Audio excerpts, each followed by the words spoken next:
Rudal Angkatan Bersenjata Ukraina menghantam depot minyak Rusia di Feodosia 7 Oktober waktu Moskow. Pasukan rudal Ukraina menargetkan depot minyak terbesar di Crimea mengakibatkan kebakaran berskala besar. Demikian pernyataan resmi Staf Umum Angkatan Bersenjata Ukraina mengonfirmasi. Warga melaporkan mendengar beberapa ledakan dahsyat sekitar pukul 4.30 pagi waktu setempat, sesaat sebelum kebakaran terjadi. Saluran Telegram Crimean Wind juga melaporkan bahwa lapangan udara di Belbek dan Saki diserang pada malam hari.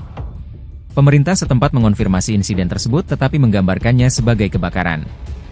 Terjadi kebakaran di depot minyak Feodosia. Layanan darurat sudah berada di lokasi kejadian. Tidak ada korban jiwa atau cedera yang dilaporkan, dikata oleh Kryuchkov, penasihat kepala proksi Crimea yang ditunjuk Rusia, di Telegram.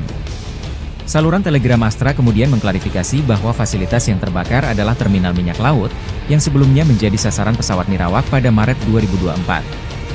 Saat itu, 4 pesawat nirawak menyerang depo tersebut, merusak jaringan pipa bahan bakar utama dan menyebabkan kebakaran, yang membutuhkan waktu lebih dari 1 jam untuk dipadamkan. Terminal Feodosia adalah yang terbesar di Crimea untuk menangani produk minyak, dengan hanya satu terminal lain sejenisnya yang terletak di Sevastopol. Fasilitas itu digunakan, khususnya, untuk memasok bahan bakar kendaraan tentara Rusia, dikata Staf Umum Angkatan Bersenjata Ukraina. Militer Rusia belum menanggapi klaim Ukraina ini.